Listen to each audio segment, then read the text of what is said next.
Yo, I guess Beast back with some more Beastly content. Today we are going to be doing another video over my large planter farm in Once Human. Today I'm going to be showing you how I was able to get a whole ton of the yield boosting fertilizers super duper quickly, easy way for you to do it as well, and that is by placing down quite a few of the yield boosting mushrooms. I'm also going to be showing you how to do it just very quickly within a short period of time, as in probably while you're still playing the same day you can get a good 200-300 mushrooms fast.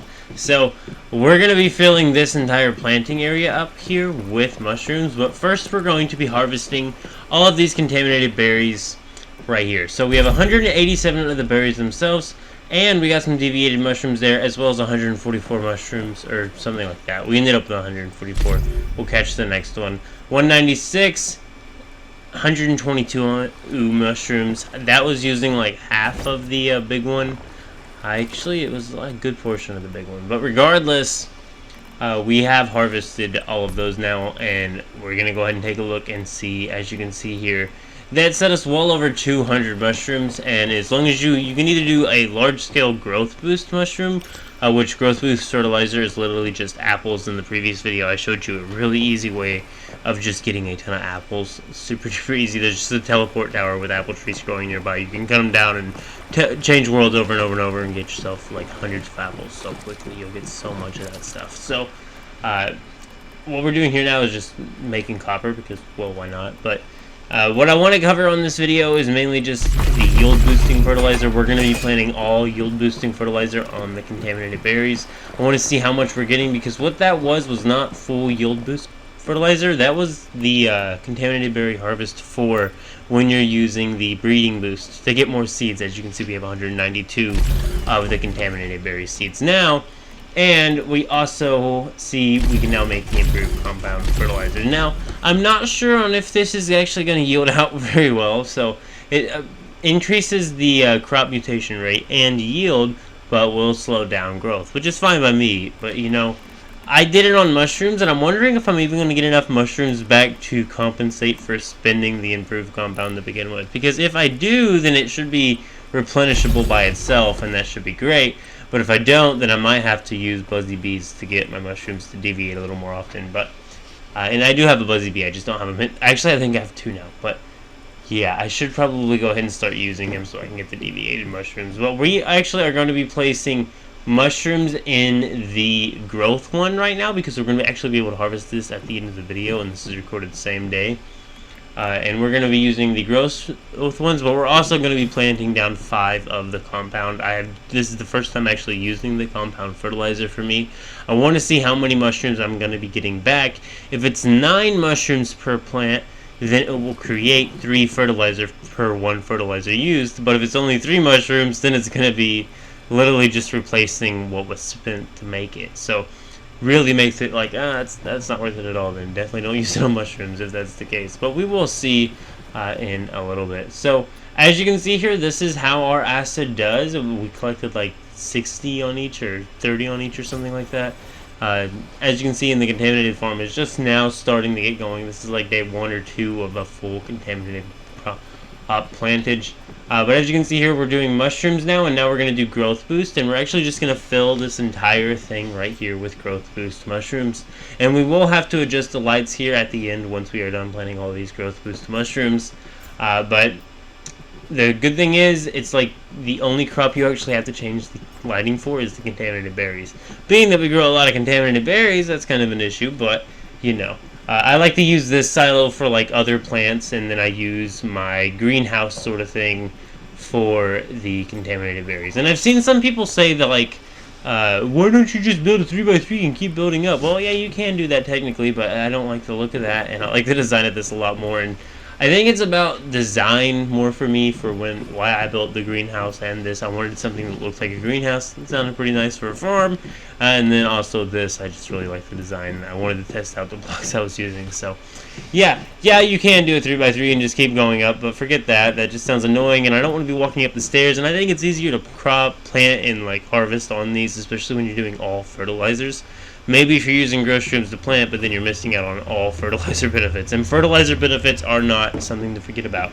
Some people just grow their plants and forget about fertilizer. You're doing it wrong, man, because you can get so many more rewards.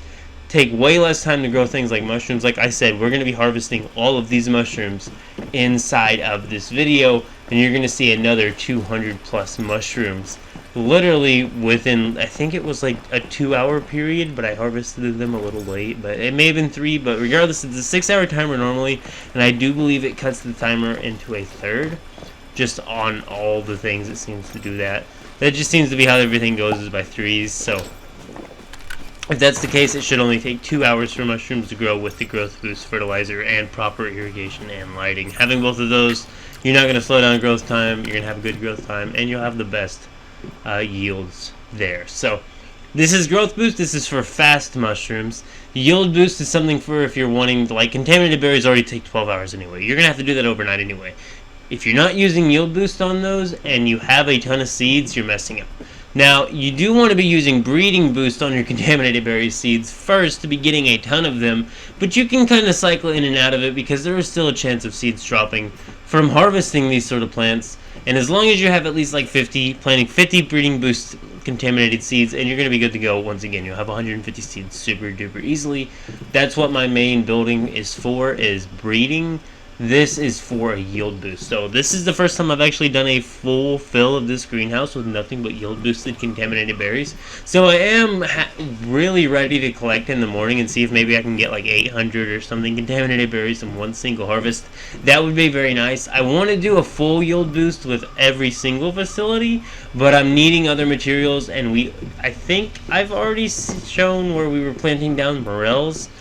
We did get some Morel seeds. I will be telling you a great spot to actually get the Morel seed drops and farm it super duper easily while also farming for other things in the future of this video. But as you can see here all of the growth boosted mushrooms have been planted.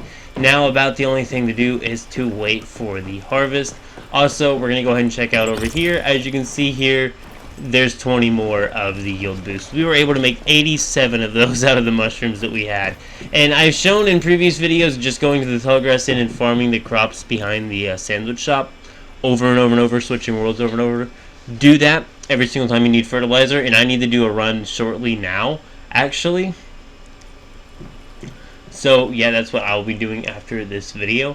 But as you can see here, we're just getting our Morels planted. We're planting them down into breed boosting. We have 5 Morel seeds in the breed boosting fertilizer, and breed boosting is used for scarlet calamus. So after we harvest this mushroom growth boost, we're going to run scarlet calamus, but we're going to run it in this silo, and we're going to run all yield boosting so we can get a ton of scarlet calamus, so we can boost up a whole ton of Morel seeds, so we can make a ton of Morels, so we can make a ton of the canned seafood, and hopefully sell it on the markets, because I think canned seafood is going to be a very valuable item for anyone who is out there mining and needs the mining boost, because that 7771 would be a very nice one to get. And if I can make a ton of this, I think I'm going to make a ton of this, and I want to make me some energy links. I have a 250,000 now. I kind of want to see 1,000,000 energy links in this game. Would be an interesting thing to do, and now that it's on my brain, I think it must be done. So we're gonna be manufacturers now, because we have a farm, and this farm is insane, and I can make so much of everything. If I was to do a full plant of saffron, I would love to see it, just because I can make so many energy drinks. And I know I have done like a large harvest of saffron before from an auto farm, but it was a full auto farm, and it wasn't using irrigation or lighting. It had some irrigation and lighting, but not all, you know what I'm saying. This is fully irrigated and lighted, and it's also maximum size. I do understand that I'm not using an alt account to like build my grow house or whatever. It doesn't sound like, that's just going too far. I don't want to do that to play this game. I'm fine with having function facilities taking up space on my crops. I do realize this means we probably aren't quite reaching the 240 mark, because we have 20 being taken up just by the deviations that we have in our base, and then other things, so it's probably more like under 200, but it is, you know, the maximum I can do without making an alt account and having the alt account build the grow house, or be the place to build the grow house. I'm not doing that, you know. I don't feel like I want to have to make an alt account to do that. That just sounds ridiculous, sounds way too extra, And well, if you're doing that, cool, but it's probably not making that much of a difference. And if you're using fertilizers on all your crops, you will be getting way more than necessary just from one character. And the devs did not design the game to be played with alt accounts. That is something that's like, alt accounts are borderline unfair play advantages, but they're fair, but it's still you playing. I don't know, it's just interesting, especially, I don't know, it's definitely an interesting thing. And if you can give yourself items from the alt, you could give yourself like double controllers and everything. I think alts are a great territory. This video is not about alts. I do believe I've covered about everything I wanted to do, though. I just kind of wanted to show you that. And as you can see here, we harvested some more mushrooms, and we have another 200 and something. We do need some fertilizer. Like I said, go to the tall grass inn. Behind the sandwich shop is where you will be finding all the crops you need to be placing into your compost bins to make a ton of fertilizer. But I do believe I'm about out. Go ahead and leave a like on the video if you did enjoy it, and keep it beast mode.